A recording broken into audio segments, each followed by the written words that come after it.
Entre sus teóricos más destacados se encontraban los psicólogos John Watson y Burrhus Skinner, para quienes el objeto de conocimiento de la psicología solo podía residir en la conducta, el único fenómeno que podía ser observado objetivamente. La psicología, hasta mediados del siglo pasado, tenía un paradigma dominante, que era el paradigma conductista. Un paradigma que se basaba fundamentalmente en el principio de tratar de dar cuenta de cómo funcionaba la actividad psíquica, entendida como la reacción, la respuesta que tienen los seres humanos a los estímulos del medio ambiente. Cuando surge la psicología cognitiva se produce un cambio absolutamente de 180 grados, un cambio radical. La psicología cognitiva, en realidad, el valor que tiene en total es que lo que hace es, en una época donde lo que había era laboratorio y experimento con animales, ¿sí? Entonces estudiaban qué pasaba con un estímulo y con una respuesta y medían eso. Y lo que pasaba en el medio no importaba, en realidad no es que no importaba, no es que a nadie se le había ocurrido que los contenidos mentales o lo que pasaba en la cabeza era importante, solo que no había un modo científico de corroborar esto. A partir de la creación de la computadora, esto empieza a servir como instrumento para investigar esto y validarlo científicamente. Entonces, básicamente el valor de la psicología cognitiva en este punto es que empieza a ocuparse de los procesos mentales desde un punto de vista científico. Sería una psicología que estudia cómo el hombre conoce. A mediados del siglo XX, las teorías conductistas comenzaron a sufrir importantes cuestionamientos. Sus explicaciones sobre el vasto mundo de las actividades mentales resultaban insuficientes. Una nueva corriente llegó entonces para sustituir al conductismo. Se trataba de la psicología cognitiva, considerada como una de las doctrinas psicológicas más revolucionarias del siglo XX. La revolución cognitiva fue en realidad, como dice por ahí Brunner en su autobiografía En busca de la mente, un texto bellísimo, dice: un día clavamos la bandera del cognitivismo en las puertas del laboratorio de psicología.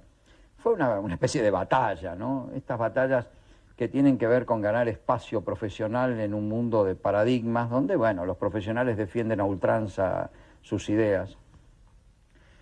Bueno, en realidad clavar la bandera del cognitivismo significó decir la mente existe. Y decir la mente existe significó decir entre los estímulos del ambiente y el cerebro o el tejido neural hay algo intermedio que mediatiza. Hay un sistema mediacional. Ese sistema mediacional lo vamos a llamar mente y está constituido por representaciones. Lo que estaba claro en su momento, que fue lo que planteó Lashley en el 48, es que el modelo conductual de explicación de conducta no daba para más, no servía.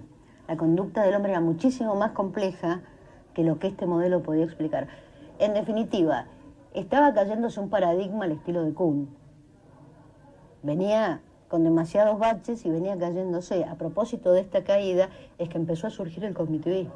El aporte de la psicología cognitiva es este: laburás con procesos mentales, laburás de forma focalizada, laburás en tiempo acotado, con interacción, con tareas, incluyendo el contexto social. Hay una serie de variables que lo hacen distintivo, digamos, de lo que es lo cognitivo en sí mismo. O sea, labura con las cogniciones, en definitiva. Con esto de entender qué es lo que la persona piensa, que la persona pueda entender ella misma, qué es lo que piensa y qué es lo que piensa mal. Algunos de los objetos de estudio de la psicología cognitiva estaban constituidos por procesos tales como el lenguaje, la percepción, la memoria y el razonamiento. Sin embargo, el aprendizaje fue uno de los aspectos de mayor interés para esta nueva corriente. A diferencia del conductismo, el cognitivismo concebía al sujeto como un procesador activo de estímulos. Este procesamiento, llevado a cabo en la mente, era lo que determinaba la conducta y no los estímulos de manera directa. para que la psicología pueda seguir avanzando, lo que tiene que hacer es colocarse exactamente en la posición contraria que había ido sosteniendo durante toda esa mitad. Y es que lo único realmente importante es lo que pasa dentro de la mente, lo que pasa dentro de la conciencia. Aquello que los conductistas habían dicho, eso es una caja negra y no se puede observar porque nadie puede tocar la mente. La psicología cognitiva dice, no señores, justamente lo único importante es eso que pasa ahí adentro, en esa caja negra, y nosotros nos vamos a proponer estudiar. En realidad, si vos lo pensás, de una neurona a otra, lo que pasan son códigos. Estos neurotransmisores se pueden codificar. Con lo cual, esto valida bastante que una computadora pueda transmitir información y estos mismos códigos pasarlos de proceso en proceso. Se venía gestando en ese sentido toda una idea a propósito de armar la computadora, que uno en principio, lo primero que vio a propósito de esto fueron las calculadoras. Las manuales, aquellas viejas con la palanquita, ¿sí? Y después las otras. Y después aparecieron estos procesadores que son cada vez más sofisticados, como en realidad es cada vez más sofisticado el modo de razonar del ser humano, ¿sí? En realidad es todo a propósito de la información. Está también a propósito de las cuestiones de cómo funciona la información, el concepto de cibernética de Wiener es fundamental, esta teoría de los sistemas de control, ¿sí? Él habla a propósito de que es posible diagramar sistemas de control sobre todas las cosas. Sin embargo, los modelos más inspiradores de la corriente cognitivista fueron aportados por dos nuevas disciplinas científicas, surgidas durante la década de 1940, la cibernética y la informática. La cibernética fue creada en 1948 por el matemático norteamericano Norbert Wiener. Era una ciencia interdisciplinaria que tenía como fin el estudio de los procesos de comunicación y control de información en seres vivos, máquinas y organizaciones. Por otra parte, con la informática comenzaron a desarrollarse las primeras máquinas computadoras, cuyo funcionamiento mostraba aspectos análogos al del cerebro humano. El ejemplo que a uno le sobreviene inmediatamente a la cabeza cuando quiere pensar en lo que es la ciencia cognitiva, tal vez ninguno tan característico como la informática. Hubieron dos congresos importantes, uno es el del 48, del Congreso de Hickson, y después el del MIT. Se empezaron a formular conceptos muy importantes en relación a los procesos mentales en sí mismos y a comparar cómo trabaja una computadora en relación a cómo trabaja la mente. Y entonces esto sirvió como de enganche para investigar los procesos mentales. Todavía siguen trabajando con las computadoras porque sirve para investigar lo que son los procesos básicos, memoria, percepción, atención, este tipo de cosas. En 1956, la publicación de la obra Estudio del Pensamiento, escrita por el psicólogo norteamericano Jerome Bruner, junto a algunos colaboradores, marcaría el nacimiento de la psicología cognitiva. 4 años más tarde, Jerome Bruner y el psicólogo George Miller fundaron en la Universidad de Harvard el Centro para Estudios Cognitivos. Para entonces, el cognitivismo se había transformado en un movimiento interdisciplinario en el que la psicología compartía objetivos epistemológicos con la lingüística, la antropología, la inteligencia artificial y la neurociencia. La ciencia cognitiva es una confederación de disciplinas que surge después de la revolución tecnológica, es decir, es una confederación de disciplinas que surge en la segunda mitad del siglo pasado, de las cuales la psicología es una de ellas, junto con varias otras, como por ejemplo neurociencias, antropología, sociología lingüística, inteligencia artificial, es decir, es un conjunto de disciplinas que lo que desarrollan son programas a distinto nivel para intentar dar cuenta de cómo funcionan todos los programas de procesamiento de información, es decir, cómo la información en los distintos modos de manifestarse es procesada por distintos organismos, por distintos sistemas, por distintas entidades, digamos, ¿no es cierto? El nuevo modelo psicológico propuesto por el cognitivismo estaba caracterizado por los siguientes aspectos. La conducta humana estaba mediada por un procesamiento de información realizado por el sistema cognitivo. Los procesos cognitivos podían clasificarse en 4 categorías generales: la atención, la codificación, el almacenamiento y la recuperación.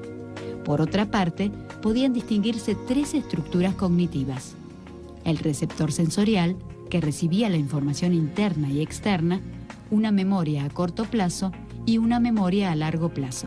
De estas conclusiones podía inferirse que el sujeto propuesto por la psicología cognitiva era un constructor activo de su experiencia.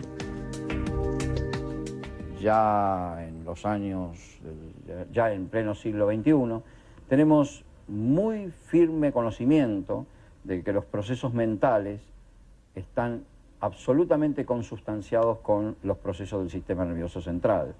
Esto ha dado lugar a una disciplina muy nueva que apoya en mucho el desarrollo de lo que se llamaría la psicología cognitiva actual o moderna, que es la neurociencia. La neurociencia se ocupa de todos aquellos aspectos que relacionan los procesos neurales con los procesos de producción simbólica o los procesos de producción de pensamiento. La computadora tiene un problema, la computadora no puede leer el contexto social. Entonces los datos los puede procesar en crudo. Cualquiera que haya tenido experiencia a propósito de usar estos traductores de textos, lo que hace es traducirlo literal, con lo cual el texto que te queda no tiene forma. Entonces, a propósito de esto, hubo una segunda revolución cognitiva que incluyó lo social y que empezó a pasar por otro lugar. A propósito de todo esto, uno de los grandes personajes que inició la terapia cognitiva en sí misma es Aaron Beck. Apoyándose en los hallazgos justamente de la revolución tecnológica y del nacimiento de la ciencia informática, los cognitivistas dijeron, nosotros creemos que la mente puede ser examinada con el modelo computacional, considerándola como un programa, como un sistema que opera ciertos programas, que tiene un hardware, que es el sistema nervioso, y que emplea distintos software para procesar informaciones. Entonces la mente no la tocamos, pero tampoco tocamos una computadora cuando está procesando. Lo que sabemos es que tiene un hardware, que es un sistema físico, digamos, como el organismo tiene un sistema físico del sistema nervioso. Pero lo que sí podemos hacer es que si somos capaces de conocer qué programas procesa una mente, podemos ver cómo funciona esa mente, aunque no tengamos acceso directo a ella. El cognitivismo concebía el aprendizaje como un proceso mental de transformación, almacenamiento y recuperación de información. Durante la década de 1960, numerosos teóricos de esta corriente desarrollaron modelos que serían los de mayor influencia en el ámbito educativo. Todos ellos destacaban la importancia de una asignación de sentido por parte del individuo sobre su objeto de aprendizaje, así como sobre la situación interpersonal en la que éste se llevaba a cabo. Jerome Bruner propugnó un aprendizaje por descubrimiento en el que la información obtenida podía organizarse de maneras novedosas. Para este autor, todo conocimiento real era el aprendido por uno mismo. Hay elementos de psicología cognitiva en la mayor parte del pensamiento de los psicólogos desde que la psicología existe. Se considera que la psicología como disciplina científica existe más o menos hace unos 120 años. En esos 120 años siempre hubo pensadores que entendieron una de las premisas fundamentales de la psicología cognitiva, es decir, que entre el mundo y las respuestas que nosotros tenemos respecto del mundo, o sea, nuestra conducta, hay un procesamiento, hay una representación, hay una actividad, para decirlo en un lenguaje moderno, constructiva, que ocurre en nuestra mente. A pesar de los aspectos revolucionarios de algunas de sus concepciones, la psicología cognitiva no permaneció libre de cuestionamientos. Algunos de ellos provinieron de sus propios teóricos. En 1976, el psicólogo Ulrich Neisser publicó la obra Procesos cognitivos y realidad. En ella criticaba cierta indiferencia de la psicología cognitiva por la cultura y por una concepción de la naturaleza humana que pudiera ser aplicada a la vida cotidiana.